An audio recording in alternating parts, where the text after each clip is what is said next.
Ayan guys, nandito tayo sa Manila North Cemetery ngayong araw ng Undas, November 1. So nakikita natin na talagang hindi lang libo kundi milyon na siguro ang mga tao na pumasok sa Manila North Cemetery para dalawin ang kanilang mga mahal sa buhay na nakahimlay.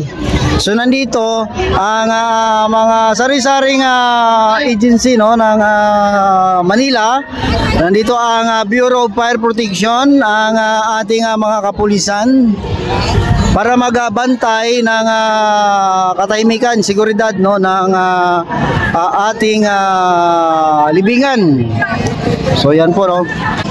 So sa ngayon ay tuloy pa rin ang pagdagsa ng tao sa Manila North Cemetery. Sari-saring mga religious group din ang nandito para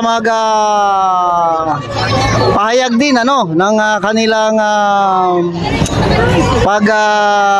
pananampalataya sa Panginoon.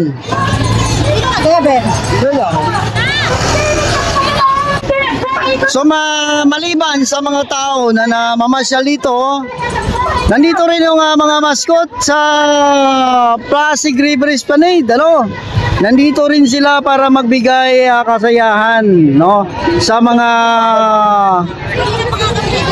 pupunta or madadalaw sa mga puntod ng kanilang mahal sa buhay.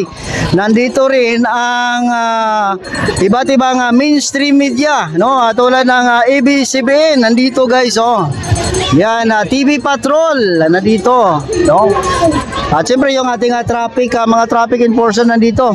Ang ating mga vendors nandito rin para magtinda ng bulaklak at mga kandila na gagamitin sa loob.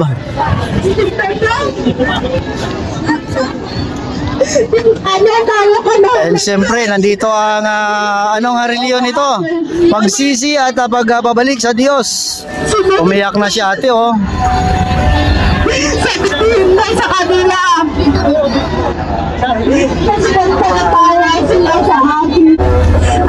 Ito grabe, nag-umiyak na si ate. Pero ang layunin natin ay para i-update ang kalagayan dito sa Manila North Cemetery.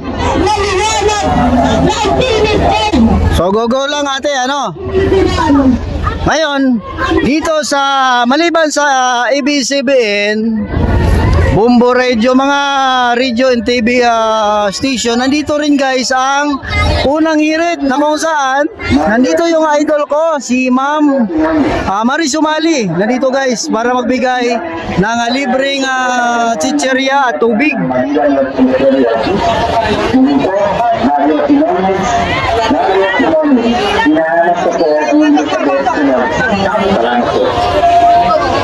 Ayan si Ma'am Maris Umali. Grabe guys, ang ganda ni Ma'am Maris.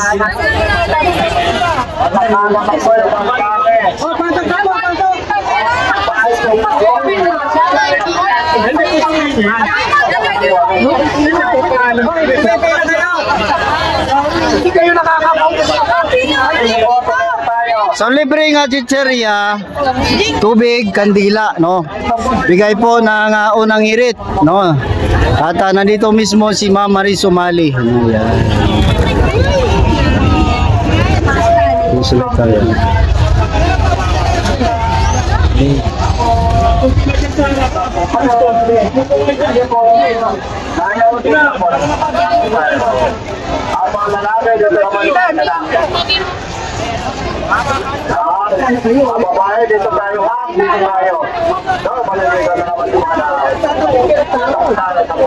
So maraming tao din ang nasiyahan sa libreng chicherya, tubig at kandila, May kape pa. So saan ka pa, di ba? Ang bahay talaga ng Unang Hirit, Talagang nagpa-unlock pa sila, nagbigay ng chicherya dito sa mga tao na pupunta sa puntod ng kanilang mga mahal sa buhay.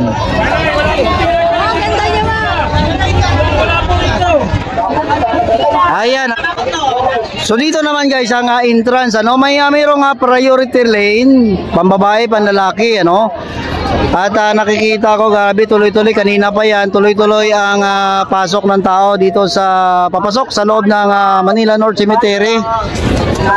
So kung ako lang pag hindi lang libo, hindi milyon na. Kanina pang umpisa yan, mga alas 6 ng umaga hanggang ngayon alas 12 na, tuloy pa rin ang dagsa ng tao. Magandang umaga po. Muli po kami nananawagan kay Mr. Mario Quinones. Mario Quinones, ang inyong kasama na si Elizabeth Quinones ay narito po sa harapan po ng Manila North Cemetery Office. Ganun po, patuloy din po ang aming pong pananawagan sa pamuluan ng unang unit na maaari po ay pakiayos po ang inyong crowd control nang sa ganun po ay hindi po tayo makaabala sa daloy po ng papasok ng Manila North Cemetery. Salamat po.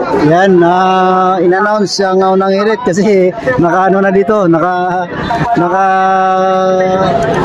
abala, no? Pero okay lang naman, tuloy-tuloy naman yung mga tao kasi minsan ay talagang gusto mag-picture, no?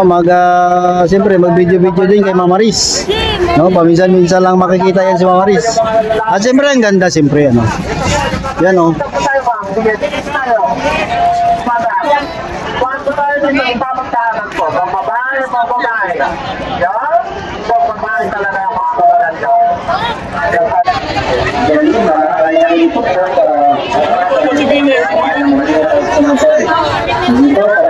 Grabe ka, kita-kita na pawis na si Mama Riz, pero tuloy pa rin sa pamimigay ng chicherya, no? Ang kape, grabe, unlimited kape dito.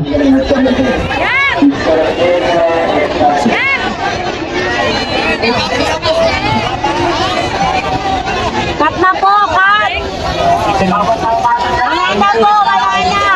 Wala na po, wala na!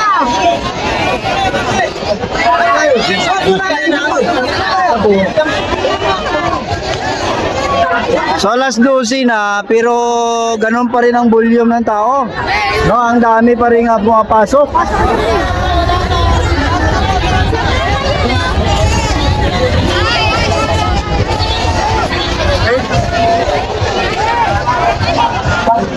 Ito parang kilala ko to. Ate Maris.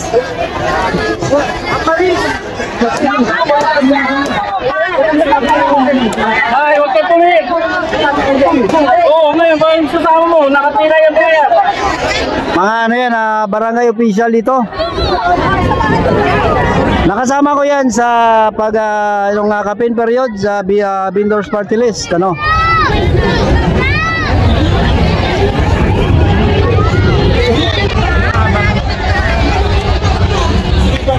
So yan po guys, ang update dito sa Manila North Cemetery ngayong araw ng Undas. Maya-maya i-update natin ulit mga bandang hapon. Tingnan natin ang kalagayan kung ganun pa rin ba karami ang tao na papasok sa loob ng sementeryo. Salamat guys. Mag-ingat po tayo at mabuhay po tayo.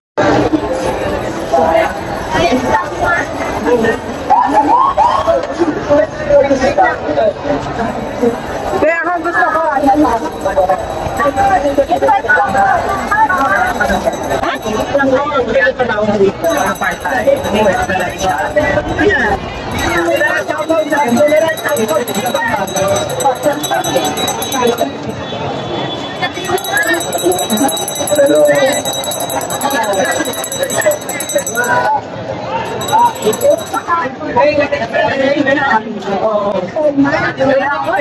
tawag, pwede lang tawag. Naglalakad kami. Sabi ko, tayo dyan, marami tayo. Sabi tayo. Ito namin nakita yun. Yung iba kayo. Hindi kami pa. Nagyam kayo na. Hindi na kapag. Oh my God. Bumamatay yan. Kaya tapos na lang ako. Hindi mo ako maubig. Ano na po? Ay, David. Gusto mo na magkakaisip ka sa ano? Kasi kung nag-video ba? Kailan ganyan sa ba? Pero